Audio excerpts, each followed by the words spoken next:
কিভাবে আসলো লন্ডনে রানীর শাসনের উত্থান? ইংল্যান্ডের রাজত্বের ইতিহাসে রানীর শাসন কখনোই সহজ ছিল না। যদিও শত শত বছর ধরে রাজাদের শাসন ছিল, কিন্তু নারীরা তাদের শক্তি, সংগ্রাম এবং প্রতিপত্তি দিয়ে রাজ্যের ইতিহাসে গুরুত্বপূর্ণ ভূমিকা পালন করেছেন। কিভাবে ইংল্যান্ডের রানী শাসন প্রতিষ্ঠিত হয়েছিল তা জানার জন্য আমাদের ইতিহাসে নানা বাঁকে পা রাখতে হবে। ইংল্যান্ডের রানী শাসন পরবর্তীতে কিভাবে প্রতিষ্ঠিত হলো এবং কিভাবে ইংল্যান্ডের রাজ পরিবারের নারীরা ইতিহাসে নিজেদের নাম প্রতিষ্ঠিত করলেন সে সম্পর্কে আজ আমরা জানব। প্রাচীন ইংল্যান্ড ও রাজা রানী। ইংল্যান্ডের রাজত্বের ইতিহাস খুবই প্রাচীন।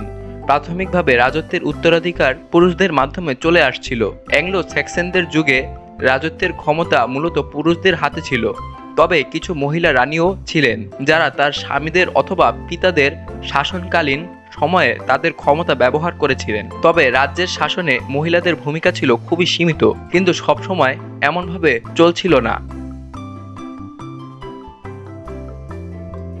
নারীদের জন্য ইংল্যান্ডের রাজনীতি এবং রাজপরিবারের ইতিহাসে অনেক অস্থিরতা বিরাজমান ছিল, যেখানে কখনো রাজবংশের ঐতিহ্য অনুসরণ করা হতো, আবার কখনো অনেক চ্যালেঞ্জও করা হতো। 11শো শতাব্দীতে ইংল্যান্ডের রাজত্বে একটি বিরাট রাজনৈতিক অস্থিরতা সৃষ্টি হয়। কিং হেনরি প্রথমের মৃত্যুর পর তার মেয়ে ম্যাটিল্ডা ইংল্যান্ডের সিংহাসনের উত্তরাধিকারী হিসেবে দাবি করেন। তবে রাজ্যের অভ্যন্তরীণ অস্থিরতা এবং রাজনীতিবিদদের সমর্থনের অভাবের কারণে তার শাসন প্রতিষ্ঠিত হয়নি। ম্যাটিল্ডা এবং তার প্রতিদ্বন্দ্বী স্টিফেন অফ ব্লোয়া এর মধ্যে গৃহযুদ্ধ শুরু হয়, যা দি অ্যানার্কি নামে পরিচিত। এটি ছিল এক অবিস্মরণীয় সময় যখন নারীরা শাসনের জন্য লড়াই করেছিলেন। যদিও ম্যাটিল্ডা রাজা হতে পারেননি, তবে তার সংগ্রাম ইংল্যান্ডের ইতিহাসে নারীদের রাজত্বের জন্য পথ প্রশস্ত করেছিল।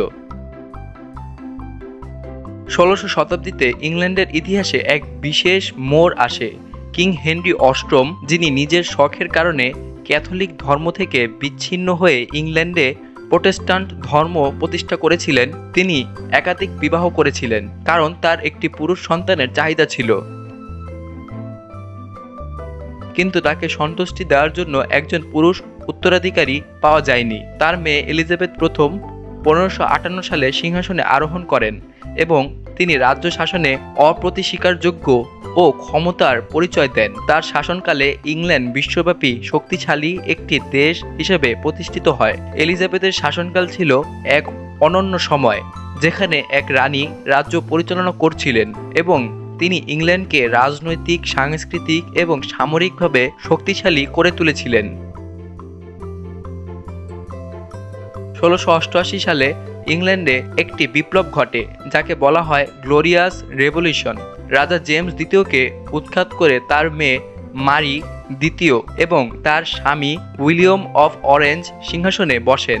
মারি এবং উইলিয়াম যৌথভাবে রাজত্ব শুরু করেন, যা রাজত্বের ইতিহাসে একটি নতুন দৃষ্টিভঙ্গি এনে দেয়। এই সময়ের আগে পুরুষদের শাসনকেই অগ্রাধিকার দেওয়া হতো, কিন্তু এই যুগে দেখা যায় যে নারীরা পুরুষদের সঙ্গে সমানভাবে রাজত্বে অংশীদার হতে পারতেন, যা পরবর্তী রানী শাসনের জন্য একটি শক্তিশালী ভিত্তি হয়ে দাঁড়ায়। রানী ভিক্টোরিয়া এবং আধুনিক ইংল্যান্ড। 1860 এর দশকে ইংল্যান্ডের রাজত্বে একটি নতুন রানী আসেন, রানী ভিক্টোরিয়া। তার শাসনকাল ছিল এক দীর্ঘকালীন এবং তিনি ইংল্যান্ডকে একটি শক্তিশালী সাম্রাজ্য হিসেবে প্রতিষ্ঠিত করেন।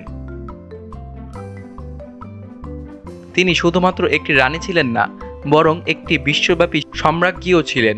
ভিক্টোরিয়ার শাসনকাল ছিল ইংল্যান্ডের ইতিহাসে এক গুরুত্বপূর্ণ সময়, যেখানে নারীদের রাজনীতি এবং সামাজিক অবস্থান পরিবর্তিত হতে থাকে। তিনি ছিলেন এক অনুকরণীয় রানী, যিনি শাসনে সাহসী ছিলেন এবং ব্যক্তিগত জীবনে রক্ষণশীল ছিলেন। তার শাসনকাল ধরে ইংল্যান্ডে রাজনৈতিক, শিল্প, অর্থনীতি এবং বিজ্ঞান এক নতুন দিগন্ত উন্মোচন করতে থাকে। দ্বিতীয় এলিজাবেথের শাসনকাল 20 শতকের মাঝামাঝি সময়ে। 1952 সালে দ্বিতীয় এলিজাবেথ সিংহাসনে আরোহণ করেন।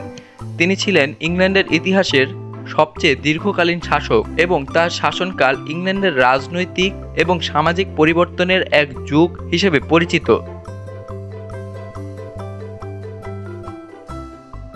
তার শাসনের মাধ্যমে ব্রিটেন একটি সাংবিধানিক রাজতন্ত্রে পরিণত হয়, যেখানে রাজা ও রানী শুধুমাত্র একটি আনুষ্ঠানিক ভূমিকা পালন করেন, কিন্তু সরকারের কার্যক্রমে কোনো সরাসরি হস্তক্ষেপ করেন না।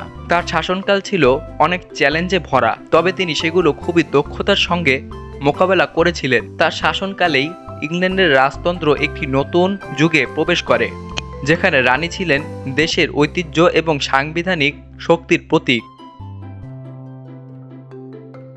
আধুনিক রাজতন্ত্র ও ভবিষ্যৎ। আজকের দিনে ইংল্যান্ডের রাজতন্ত্র একটি সাংবিধানিক প্রতিষ্ঠান হিসেবে প্রতিষ্ঠিত হয়েছে। যদিও রানী এখন শুধুমাত্র একটি প্রতীকী ভূমিকা পালন করেন, তবে তার শাসনযাত্রা ইংল্যান্ডের জনগণের জন্য একটি গুরুত্বপূর্ণ সাংস্কৃতিক এবং ঐতিহাসিক অংশ। দ্বিতীয় এলিজাবেথের শাসনযাত্রা প্রমাণ করেছে যে নারীরা শুধু শাসন করতে পারেন না, বরং তারা শক্তিশালী এবং প্রভাবশালী শাসকও হতে পারেন। এখনকার দিনে ইংল্যান্ডের রাজতন্ত্র অনেকটাই সাংবিধানিক এবং আনুষ্ঠানিক হয়ে উঠেছে, তবে রানী বা রাজা এখনও দেশের ঐতিহ্য ও সংস্কৃতির প্রতীক হয়ে আছেন। তাদের শাসনকাল এবং ইতিহাস আমাদের স্মরণ করিয়ে দেয় কিভাবে নারীরা তাদের কঠোর পরিশ্রম, সাহস এবং রাজনৈতিক প্রজ্ঞার মাধ্যমে রাজনীতির অঙ্গনে নিজেদের স্থান প্রতিষ্ঠিত করতে পারেন।